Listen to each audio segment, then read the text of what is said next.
नमस्कार।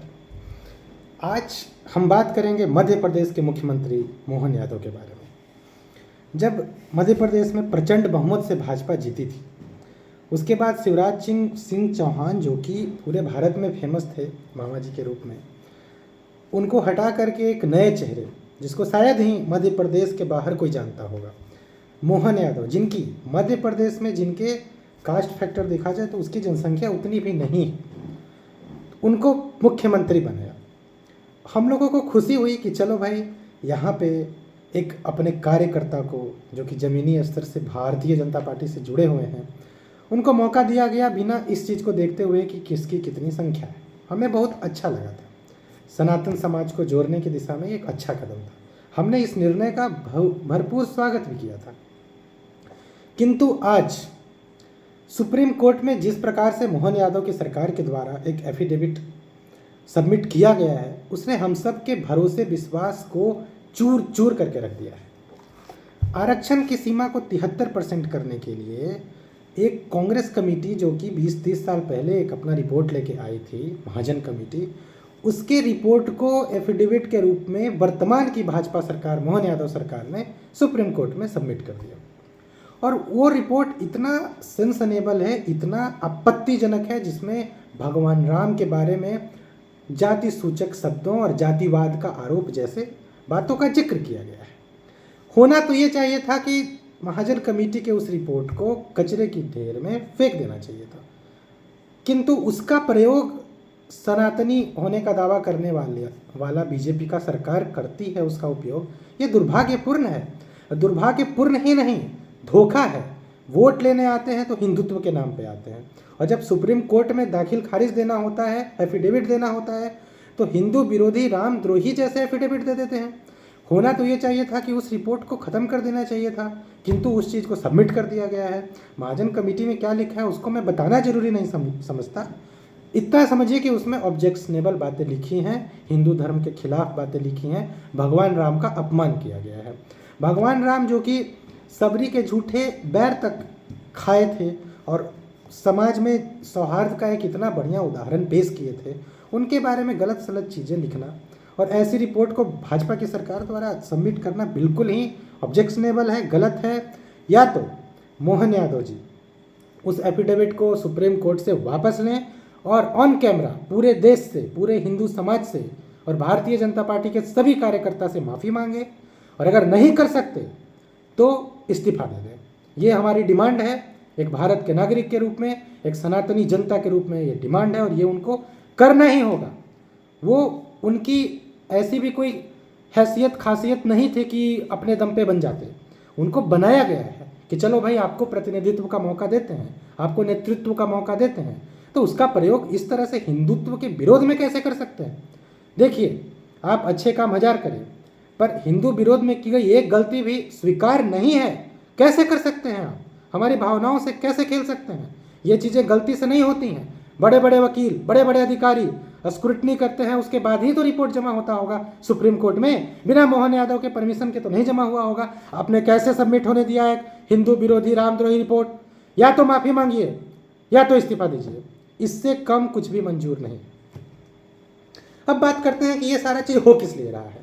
हो इसलिए रहा है क्योंकि मोहन यादव टोटल आरक्षण जो है मध्य प्रदेश में, उसको 73% करना चाहते हैं। अब मुझे ये नहीं समझ आता कि जिस प्लॉट पे, जिस पिच पे राहुल गांधी खेल रहे हैं, जिस प्लॉट पे तेजस्वी यादव और आरजेडी खेल रही है, उसी पिच पे, उसी फील्ड पे आकर के, उसी जातिवाद और आरक्षण के फील्ड पे आकर भाजपा को भी खेलने पे मजबूर होना पड़ रहा है। इसका मतलब आप उनके कहने के अनुसार चल रहे हैं। राहुल गांधी जो कह दे रहे हैं, आप उसी चीज़ को इम्प्लीमेंट कर दे रहे हैं। आपका तो जो फील्ड था, आपका जो राजनीति का मुद्दे थे, वो क्या थे? देश विकास और हिंदुत्व और सनातन धर्म को एकजुट करना। पर ये फिर से जातिवाद के नाम पे समाज तोड़ने की बात करने लग गए। और ये आरक्षण 73% करना कहाँ तक सही है?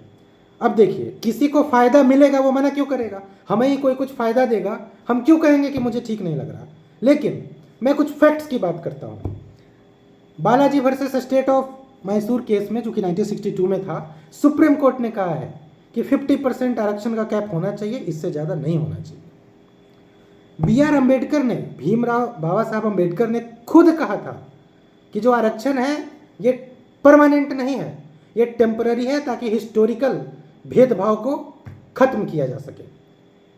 तो आज आज़ादी के 70-75 साल के बाद भी आपने उस आरक्षण के तौर तरीके को रखते हुए क्या सुधार किया, समाज में क्या परिवर्तन किया? क्या गरीबी खत्म हुई? गरीब अभी भी और गरीब होते जा रहे हैं, अमीर और अमीर होते जा रहे हैं। किसी पर्टिकुलर जात के जो अमीर लोग हैं उन्हीं को आप आरक्षण की सुविधा दे रहे हैं। तो इससे आरक्षण देने का जो मूल सिद्धांत था, जो मूल उसका लक्ष्य था, उसकी तो प्राप्ति हो ही नहीं रही है। तो इसमें होना क्या चाहिए? इसके रूप रंग स्वरूप को बदला जाना चाहिए। इसके लिए कमेटी बननी चाहिए थी, किंतु नहीं। जिस पीच पे राहुल गांधी और तेजस्वी यादव खिलवाना चाहता है, उसी पीच पे ये भाजपा के भी मुख्यमंत्री खेलने लगते हैं। और आज तक मैंने खुद की जानकारी में किसी भाजपा के मुख्यमंत्री या मंत्री को इस प्रकार का हिंदू विरोधी स्टैंड लेते हुए नहीं देखा था जैसा मोहन यादव ने लिया है। या तो गलती से हो गया तो आप उस एफिडेविट को फाड़ के माफी मांग लीजिए, वरना इस्तीफा दीजिए। इससे कम कुछ भी मंजूर नहीं है, नहीं है मतलब नहीं। B.R. अम्बेडकर ने कहा था कि आरक्षण का जो प्रावधान है वो परमानेंट नहीं, टेम्पररी है। तो फिर 70 सालों तक क्यों नहीं इसको खत्म किया जा रहा है? आप B.R. अम्बेडकर ने यह भी कहा था कि किसी भी हालत में 50% कैप को एक्सीड नहीं करना चाहिए, कहा था उन्होंने। तो फिर जब जो आरक्षण के समर्थक लोग हैं वो B.R. अम्बेडकर को ही अपना आदर्श मानते हैं, तो उनकी इन बातों से क्यों नहीं प्रेरणा लेते हो? उनको पता था कि इस चीज़ का राजनीतिक दुरुपयोग किया जा सकता है, इसीलिए उन्होंने ये बातें कही थी। और B.R. अम्बेडकर की इन्हीं बातों को सुप्रीम कोर्ट ने अपने 1992 के जजमेंट में, जो कि Indira Sahni versus union of India था, उसमें ये चीज़ कहा है। बाबा साहब अम्बेडकर की इन्हीं बातों को रेफरेंस लेकर यह कहा कि 50% से एक्सीड नहीं कर सकते आरक्षण। तो फिर आप क्यों कर रहे हैं? क्या मुद्दे की कमी है? देश का विकास इससे हो जाएगा क्या? देश के विकास में क्या आवश्यक है? फैक्ट्री आवश्यक है। आप उत्पाद कितना कर रहे हैं? आज टैरिफ लगाता है ट्रंप, टैरिफ लगाने से हम लोग परेशान हो जाते हैं कि क्या होगा नहीं होगा।